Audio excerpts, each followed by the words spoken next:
Welcome to the Modern Day Cottage. I'm Emily Ryder and this is my daughter, Ruby Ann. Today we're going to share with you how to make a no-fail flaky pie crust.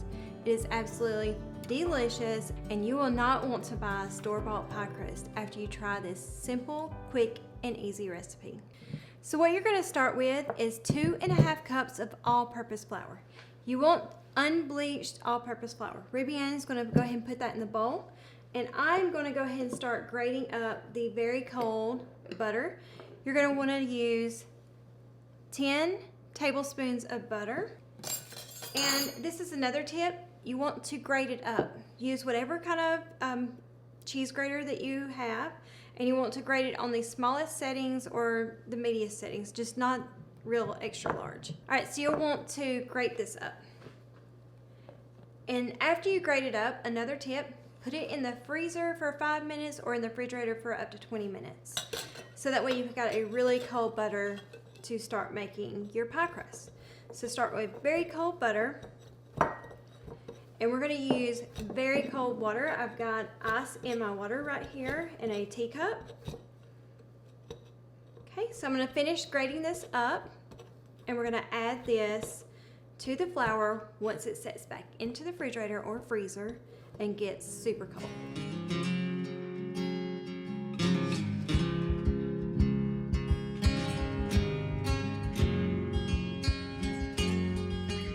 All right, we're gonna add in, we've got our butter grated and it's been sitting in the refrigerator and it's cold. We're gonna add in 1 teaspoon of our Redmond sea salt.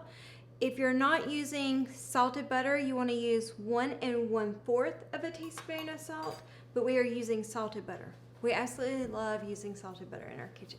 All right, so you're gonna whisk this up. I'm gonna get Ruby Ann to whisk that up.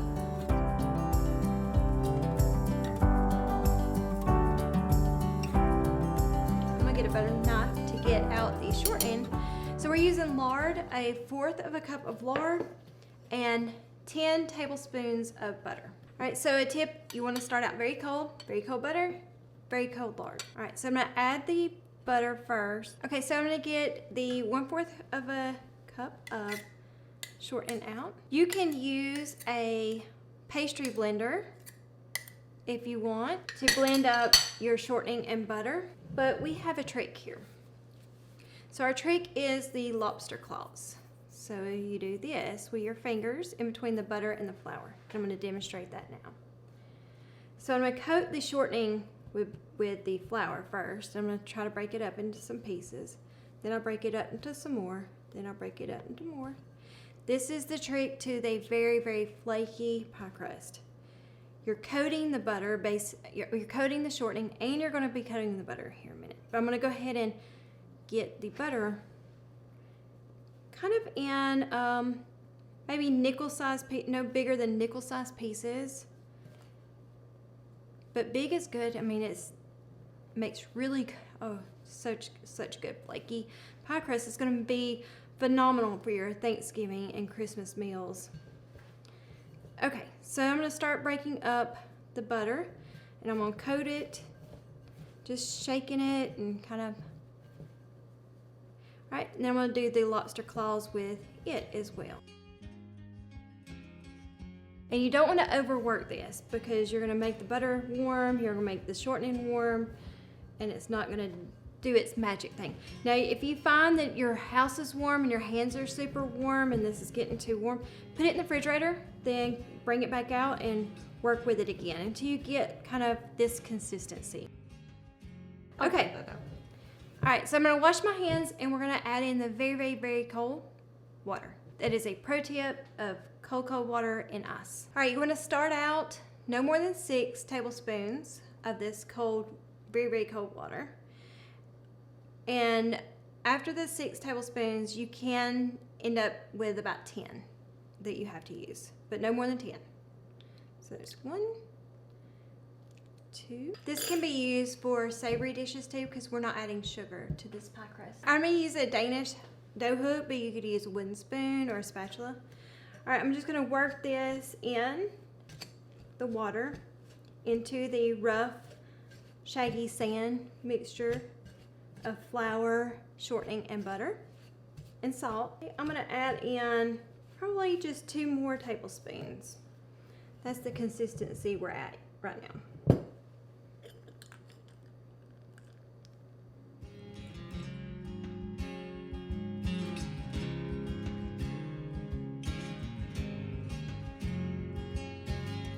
Okay, that's what we're gonna stop at. Now we're going to work it into a disc shape onto the bar, and then we're going to wrap it in plastic wrap, and we're going to put it in the refrigerator overnight.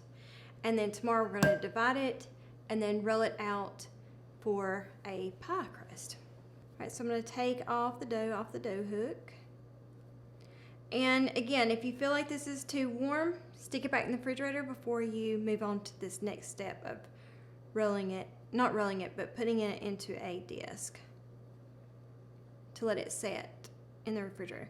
If you need to make this the same day, you can go ahead and put it in the refrigerator, let it set for like 2 hours, and then proceed to the next step of rolling it out for a pie crust.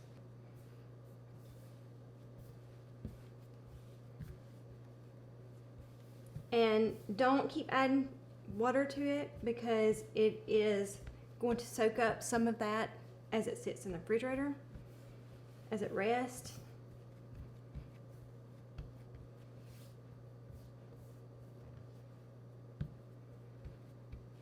And just don't keep working it. I know you're tempted to, but you just, so we're gonna wrap this up and put it in the refrigerator, and then we will roll it out in 2 hours or overnight, but we'll just probably roll it out overnight tomorrow. We're gonna let it set and rest overnight. But again, you can totally do this within 2 hours, and you can have your pie crust ready to go within 2 hours. We would love for you to click the subscribe button below, and don't forget to click the bell for notifications when we release new content. If you like this video, please give us a thumbs up. Thank you for watching our video, and thank you for your support. We appreciate each and every one of you. Our all-purpose, no-fail pie crust has been sitting in the refrigerator overnight in a plastic wrapping. This is very cold. You see it's in a disc, and it has flakes of butter throughout it. So you want to get a rolling pin. All right, so we want to cut it in half. I'm just gonna eyeball it. You can most certainly use a kitchen scale. You want to lightly flour your surface of your work surface so it doesn't stick to the bar, like that. Also, lightly dust the top and your rolling pin.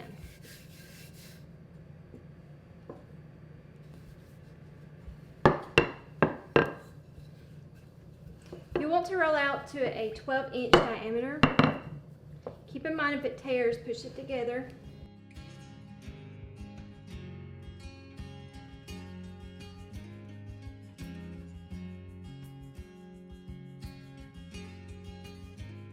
We use Redmond sea salt, so you're going to see specks of red or different colorations because it's the minerals in the salt.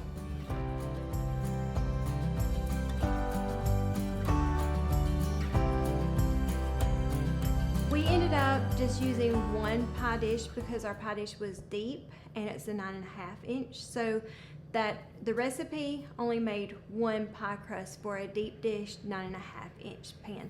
So know that going in, I would go ahead and double it, because if you're making 2 pies, that way you're not rushing and running around trying to make another pie crust. Go ahead and make a double pie crust, because you can wrap this up really well and freeze it for several months.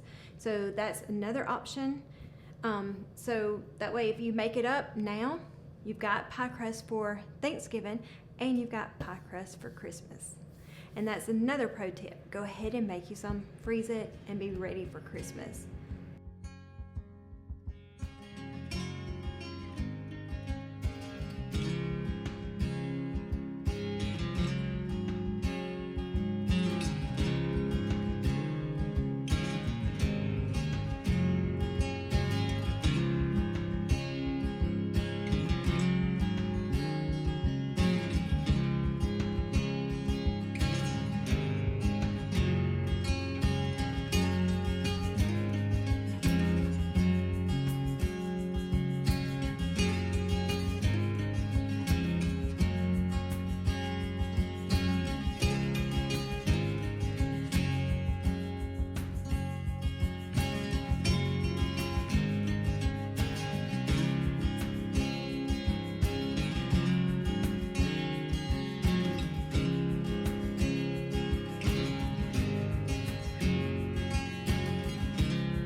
we are going to prepare the no-fail pumpkin pie crust, and we're going to do that by pre-baking it before we bake our pumpkin pie.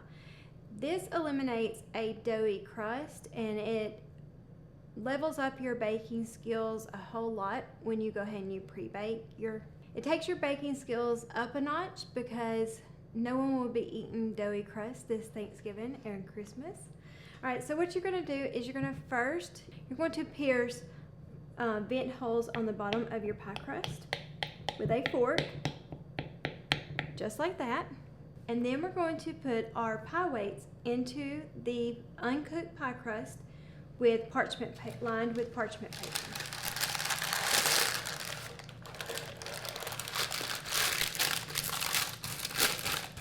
Okay, we're going to take it to the oven at 350 for 10 to 20 minutes. Then take it out, and then just depending on if your crust is really thin, you want to go for 10 minutes. If it's really thick, 20. But then you're going to take it out. You're going to put a layer of aluminum foil on the top and put it back in the oven for another 5 to 15 minutes until the crust is completely cooked. Okay, we're going to take that to the oven now.